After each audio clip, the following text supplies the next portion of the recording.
খুঁটিনাটি বিষয়গুলো আমি চালানোর সময় যে সমস্যাগুলো ফেস করছি বা যে সুবিধাগুলো ফেস করছি সব কিছুই কিন্তু আজকে ভিডিওতে তুলে ধরবো। কাজে ভিডিওটা শুরু থেকে শেষ পর্যন্ত দেখুন।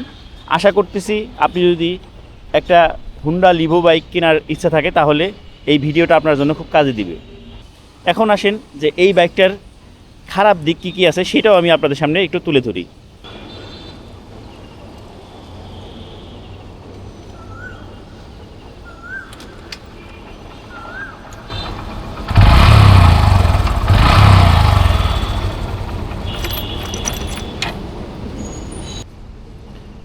সুপ্রিয় দর্শক মণ্ডলী, হারুন ব্লগ বিডির আরও একটা নতুন ব্লগে আপনাদেরকে স্বাগত জানাচ্ছি। যেহেতু রমজান মাস চলতেছে এবং সামনেই কিন্তু রোজার ঈদ, এবং অনেকেই কিন্তু রমজান মাস বা রোজার ঈদকে কেন্দ্র করে বা ঈদকে কেন্দ্র করে কিন্তু অনেকেই শখের তার বাইকটা কিনে থাকেন।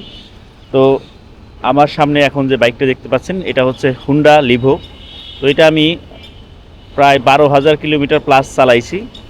তো একজন সাধারণ ভোক্তা হিসাবে আমি যেহেতু এই বাইকটা চালাইছি, তো আমি একজন সাধারণ বাইকার হিসাবে এই হুন্ডা লিভোর আমার যে 12,000 চালানোর যে এক্সপিরিয়েন্স সেটা আজকের ভিডিওতে আমি তুলে ধরবো। এবং আজকের ভিডিওতে এই হুন্ডা লিভোর ভালো দিক এবং খারাপ দিক দুইটাই তুলে ধরবো। আমি কিন্তু কোনো টেকনিক্যাল পার্সন না যে আমি এই ব্যাপারে এটা টেকনিক্যাল ব্যাপারে কথা বলবো, সেটা না। আমার যেটা ইউজার এক্সপিরিয়েন্স সেটাই কিন্তু আজকের ভিডিওতে আমি তুলে ধরবো। তো চলুন আজকের ভিডিও শুরু করা যাক। আর ভিডিও শুরু করার আগে যারা আমাদের এই হারুন ব্লগ বিডি চ্যানেলটা এখনও সাবস্ক্রাইব করেননি তারা সাবস্ক্রাইব করে পাশে থাকবেন। তো চলুন আজকের ভিডিও শুরু করা যাক। প্রথমেই আসি এই বাইকের লুকের কথা যদি চিন্তা করি। অনেক সময় অনেকে আছে না যে 150 সিসি বা 200 সিসি গাড়ি কেনার খুব শখ, কিন্তু তার কাছে বাজেট নাই।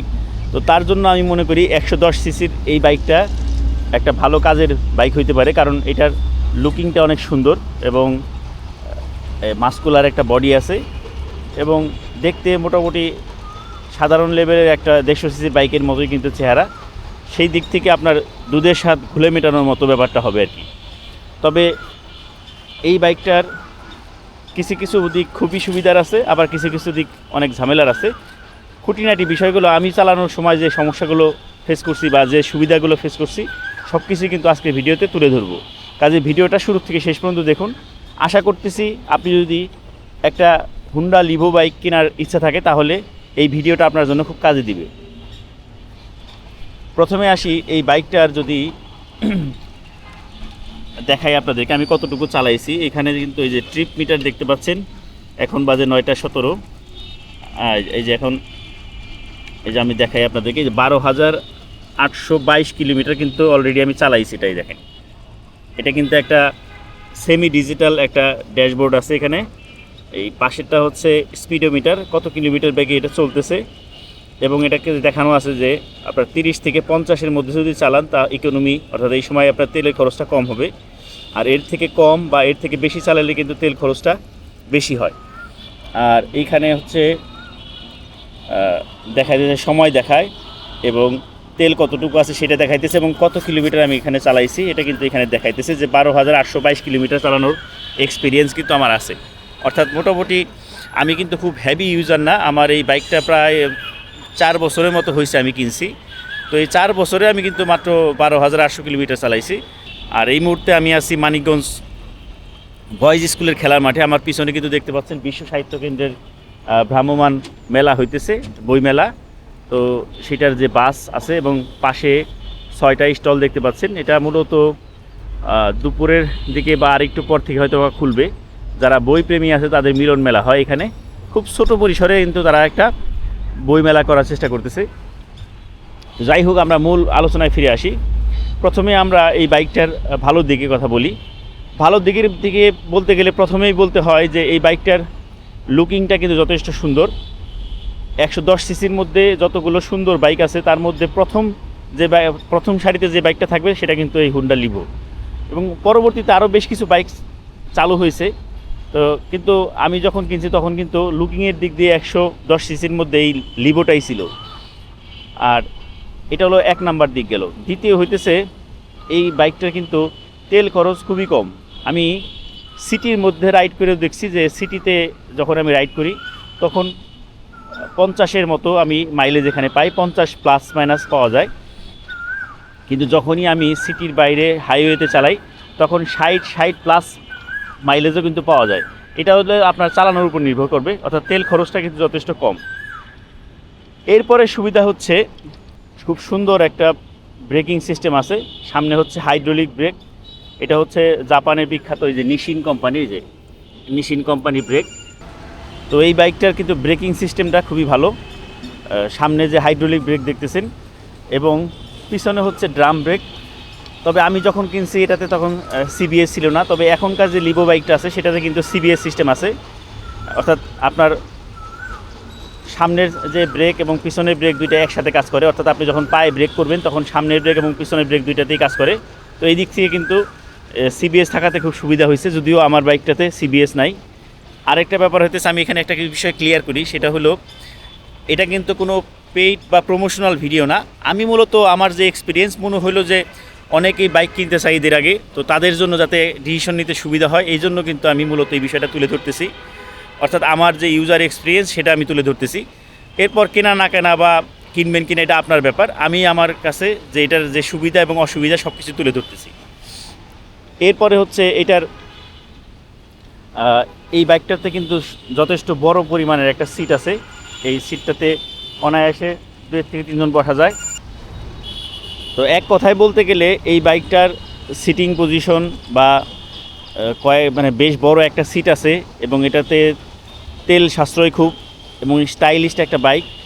এবং এটাতে ব্রেকিং সিস্টেম হাইড্রোলিক এবং ড্রাম ব্রেক দুইটাই আছে এবং এটাতে যেহেতু সিবিএস সিস্টেম অর্থাৎ কম্বাইন্ড ব্রেকিং সিস্টেম আছে, এই দিকগুলো কিন্তু এই হুন্ডা লিভোর ভালো দিক।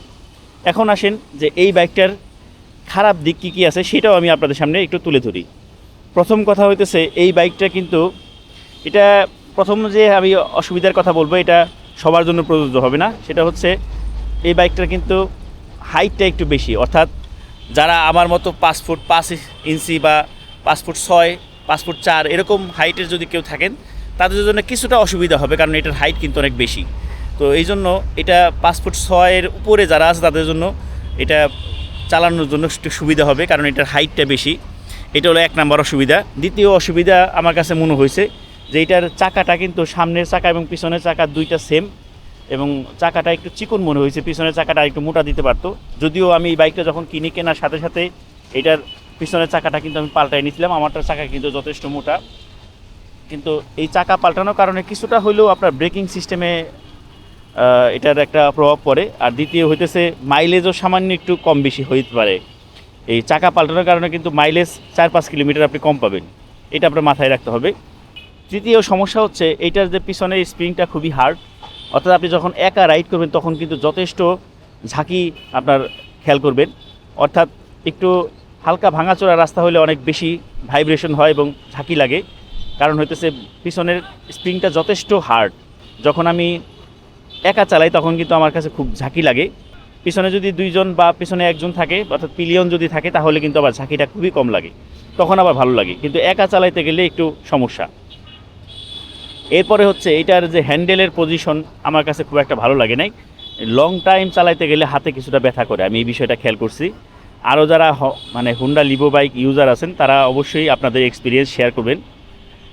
এরপর আমার কাছে আরেকটা বড় সমস্যা মনে হয়েছে, এটা আমার ব্যক্তিগত হতে পারে আবার অনেকের কাছে কাজেরও মনে হইতে পারে, সেটা হচ্ছে এটার যে যদি কেউ পিছনে কোনো মালামাল নিতে চান, এই যে ঝুলানোর জন্য যে হ্যাঙ্গারটা এইখানে যদি এটা কিন্তু টোটালটা বক্স করে আটকানো, এইটা যদি ওপেন থাকতো এইখানটাতে তাহলে এইখানে ঝুলানো গেলে যে কোনো ব্যাগ খুব সুন্দরভাবে নেওয়া যেত, কিন্তু এইখানে থাকার কারণে আমার অনেক বাজারে ব্যাগ কিন্তু দেখা গেছে নষ্ট হয়েছে, কারণ ওই যে চাকায় যে লাগে তখন হইতেছে ব্যাগটা নষ্ট হয়। আর 2টা ব্যাগ তো নেওয়াই যায় না, 2টা ব্যাগ নিতে গেলে আলাদা করে বাঁধতে হয়, তা নাহলে চাকার সাথে ঘষা লেগে ওই ব্যাগগুলো নষ্ট হয়ে যায়। তো এই বিষয়টা আমার কাছে খুবই বিরক্তিকর লাগে, কারণ এটা কিন্তু অন্য জায়গায় হুক লাগানোর সিস্টেম নাই, অর্থাৎ এই পাশেও নাই আবার এই পাশেও কিন্তু নাই। তো এই বিষয়টা আমার কাছে একটু ঝামেলা মনে হয়েছে। আর মোটামুটি যা আছে, আরেকটা ব্যাপার এখানে ইনস্টল করতে পারতো, সেটা হচ্ছে সামনে যদি হ্যালোজেন লাইট না দিয়ে আমার কাছে মনে হয় এলইডি লাইট দেওয়া হতো। এটাতে কিন্তু হ্যালোজেন লাইট দেওয়া আছে, কিন্তু যদি এলইডি লাইট দেওয়া হতো তাহলে কিন্তু আমার কাছে মনে হয় এটার লাইটটা অনেক ভালো কাজ করত। এতটুকুই সমস্যা আমার কাছে মনে হয়, আর বাকি সব কিছু মিলিয়ে আমার কাছে মনে হয়েছে ভালো একটা বাইক। কারণ হইতেছে যেহেতু মাইলেজটা ভালো পাওয়া যায়, স্টাইলিশ একটা বাইক কম টাকার মধ্যে। আমি যখন কিনছিলাম এটার দাম ছিল 1,09,000 টাকা, এখন খুব সম্ভবত 1,30,000 টাকা প্লাস হবে দাম।